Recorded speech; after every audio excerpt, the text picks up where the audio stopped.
right, so we got Adria English in the wine cellar, all the way from California. All the way. Hey, Tasha. All right, hey, how are you? So you ready? Okay, I'm ready. How you doing? So you reached out to me via email, Yes, said I that did. you were a part of Diddy's event staff Yes, from 2004 to 2009. That's okay. correct. Tell yeah. us about that. You know, it was a beautiful thing. I was from California. You know, I got blessed to be in the city through my ex, Anthony Gallo. He was a model. And so we got the opportunity to move to New York. He booked the Rockaware and the Sean John campaign. And that's how I got in the room with Diddy.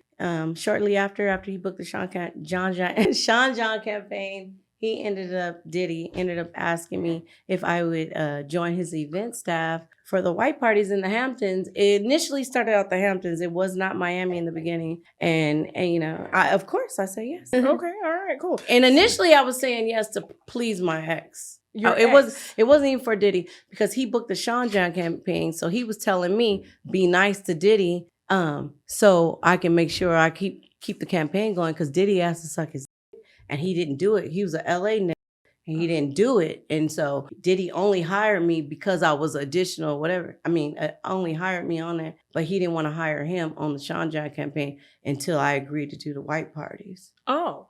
Okay, now we're going to definitely say allegedly. I wasn't there. Allegedly, okay, yes. Cool. Allegedly, all right, yes, and you're saying Diddy allegedly asked your ex-boyfriend. I was there at the audition. We were in the waiting room. Okay. And we were waiting. One of his homeboys that had been in our apartment several times came out rushing mad. Like, what the He was like, I'll talk to you later. He rushed to the elevator. We sit in the lobby like, what? And he was like, I'll talk to you later. He was like, whatever. Long story short, my ex, Anthony Gallo, goes in the room and he comes out yelling, fuck that. And I'm like, what are you talking about? He was like, I'll talk to you in the elevator. And we get to the elevator. He's like, nigga tried to ask me to suck his dick. I said, who asked you to suck his dick? He said, Diddy. I said, fuck that. But then after that, he booked him anyway, because I agreed to dance at the white parties. So how did the conversation come up about you dancing at the white parties? Tamiko, the light-skinned girl in the pictures, the light skin with the Asian eyes, she was the one coordinating everything. I was in the Go-Go Network because I worked at Larry Flynt's Hustler Club. I was in the Go-Go Network already. So by Anthony having me at I was already his girlfriend, but it was like he got the hottest chick on his side at the interview. Okay. So even though he refused to suck a dick, he got Sasha in the lobby. So he ended up booking it anyway. Okay. So that's real interesting. And so you ended up going to the white party. Yes. All right. There are pictures in Vibe magazine of you going to the white party. Yes. Okay. And so what happened when you got to the white parties? Okay. Initially, it started out as they took me as, I guess, just a go-go dancer. Okay. Initially, because I was on the scene. I was a go-go dancer just to make it look hot. But I guess further research by them, they found out I was an ex-porn star, because before moving to New York, I had did porn. I'm Unique, OMUNIQUE, like I'm Unique, but it's OM Unique. You can Google me. And I had that running already. So when I moved to New York, that was already spinning. So when I was blowing up as Sasha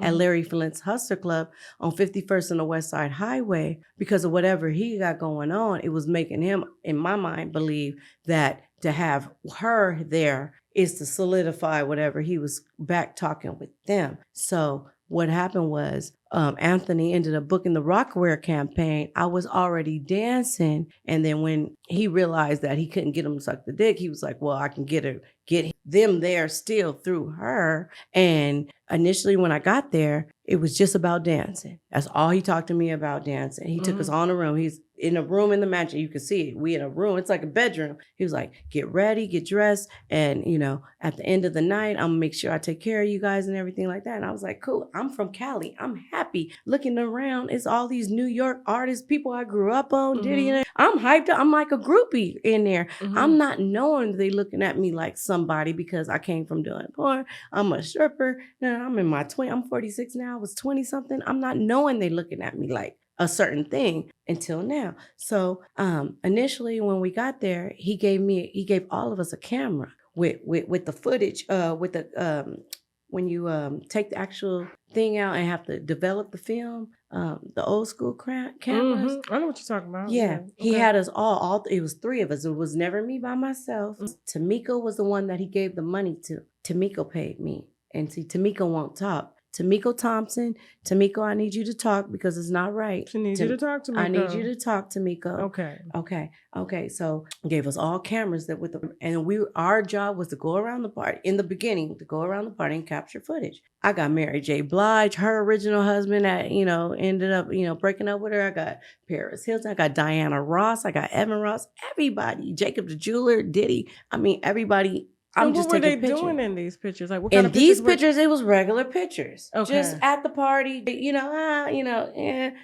we doing it, just regular party pictures. Now, Diddy had 3 different stages set up in his mansion. So it's a stage right here, but in his house. Not a big ass stage, but just elevated. He wanted us to be, it's 3 of us. So he had Tamiko right here, me right here, me right here. Our job was to dance for 45 minutes. And then it was literally our job to get off the stage and go drink. When we drink, I felt fucked up. I felt so fucked up because I was paid as a stripper at Larry. I know what it takes to be drunk. I felt way more fucked up. I ain't gonna say nothing about it, So are you fucked up now? No, I want some wine. You sure you ain't been drinking already?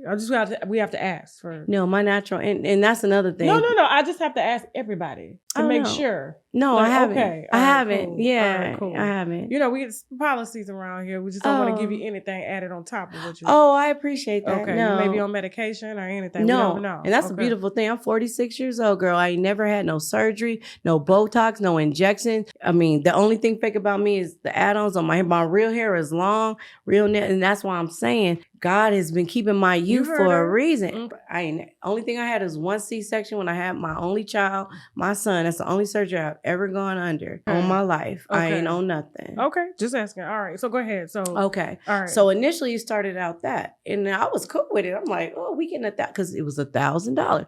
We getting $1,000 just to take pictures, and it started out that way. I would have been napping too. Right? Why wouldn't? I'm from California. The whole Tupac thing done popped up. You know what I mean? 96 of them went, been and gone. You know what I mean? Now we in 2005. You know what I mean? We still talking about Tupac. This was fresh Tupac. This ain't. Excuse me, I'm gonna take a sip. Watch this full program and other exclusive content on www.tashaklive.com.